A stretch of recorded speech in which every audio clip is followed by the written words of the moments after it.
Do I want to be a soldier in Dwarka? Do I want to be a swan in the lakes of Vrindavan? I mean, what do I want to be?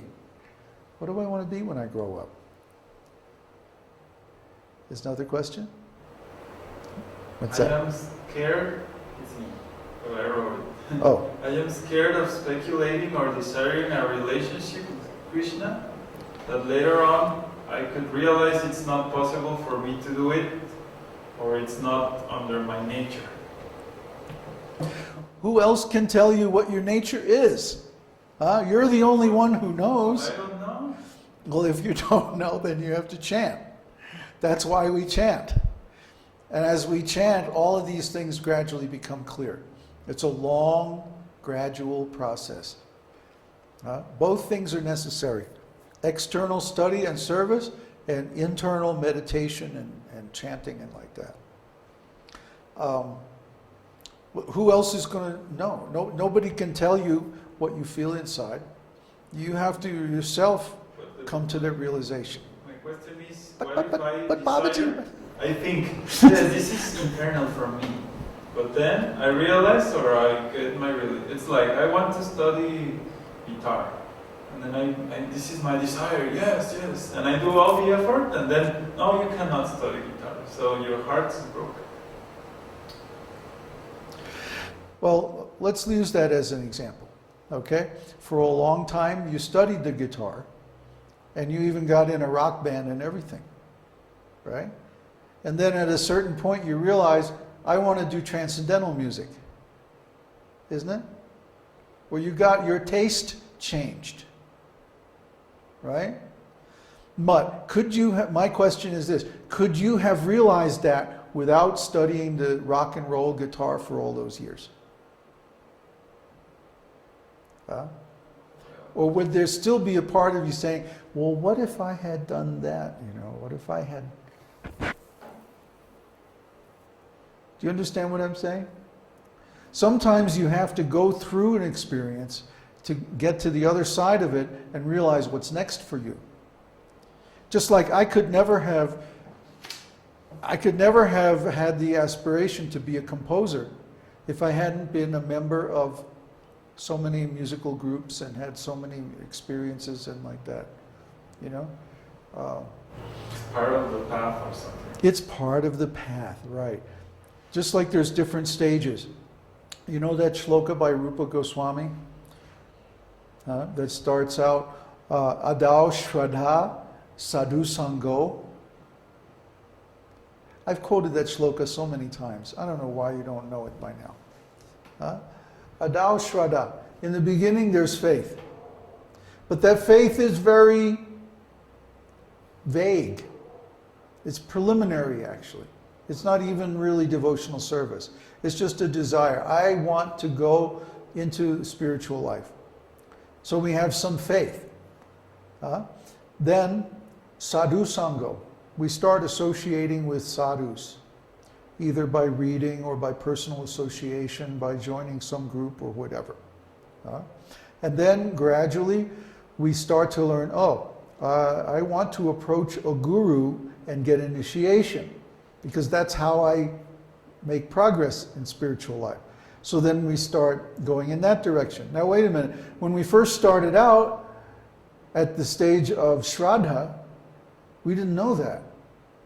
We couldn't have known that. We could only know that by going to the next stage, which is sadhu sangha. And then by seeing all these sadhus, they all have a guru. Maybe I need a guru too. Okay, so then we start to look for a guru. Then, at some point we find a guru, we approach that guru and we take initiation. From that point on, our real devotional service begins. Because now we are linked with Krishna in the disciplic succession. Okay, so our devotional service is guided by the guru. Okay, but the guru also has certain needs. Okay, he has a particular mission to perform based on the instructions from his guru. He belongs to a particular branch of a disciplic succession which has its own needs and purposes and mood and so on. For example, our disciplic succession comes from Lord Chaitanya, whose mood is in conjugal love of Krishna, and whose means is the holy name, the chanting process, and like that. Okay? So there are the other disciplic successions that are based, instead of being based on Mahamantra, let's say, they're based on Vishnu Sahasranam, like the Sri Sampradaya in South India. That's all they chant is Vishnu Sahasranam. They don't chant the Mahamantra. And it goes to a different destination. Okay? So if you become involved with that Sampradaya, then you'll be going in that direction. If you go with Lord Chaitanya, you're going in that direction. If you go with the Pushti Marga Sampradaya from Gujarat, then you're going towards parental love of Krishna. And if you go with the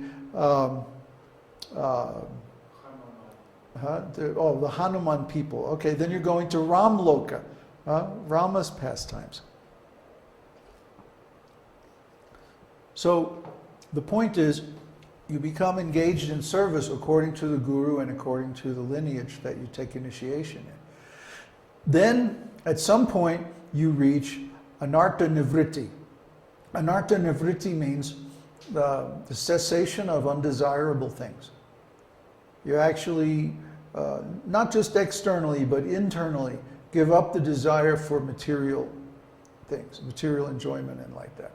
And then you get to a point where you have a taste, ruchi.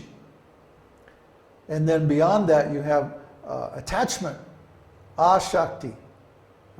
All in the particular mood or the particular service in which you are engaged.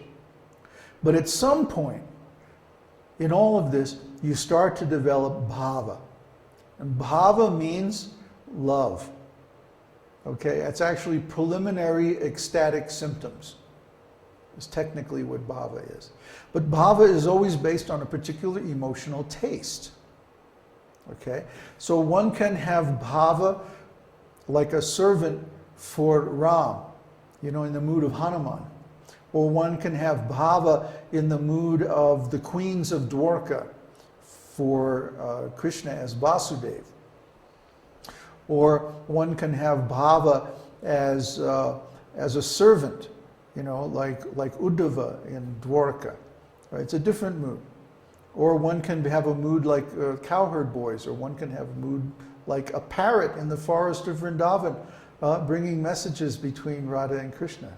All these different moods, all these different bhavas are possible from any place on the tree of devotional service.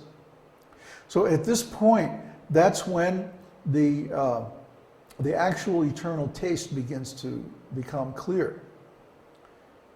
It's not until you get way past all the ordinary stages of religion and all the ordinary stages of devotional service, and you actually reach a point where when, like for example, I used to be riding in the trains in India, and I would see a peacock.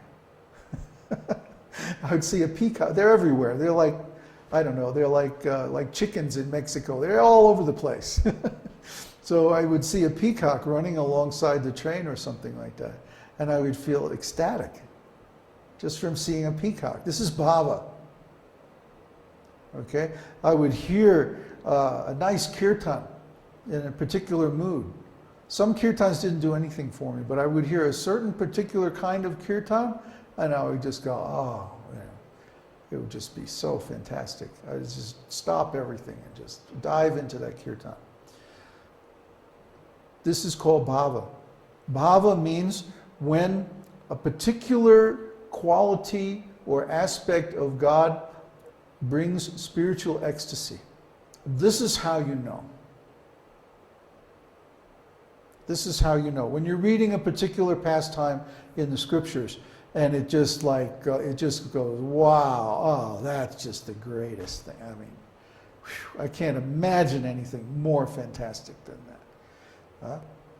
That's bhava. That's bhava. In bhava, there are causes of ecstasy, and then there are symptoms of ecstasy themselves, and then there's the mood that connects them together. Okay, and in the case of bhava, the mood is your eternal identity. Gives you a clue.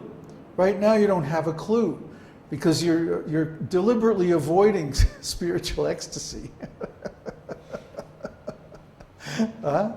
Because you don't like the feelings of separation when you have to come out of it. But that's part of the growing process. I keep telling you that, you don't believe me. But you have to feel that separation. That separation is the most powerful fertilizer for your spiritual growth. So, after many years of ecstasy and then separation, and ecstasy and separation, ecstasy and separation, you think this is going to stop? No, it never stops.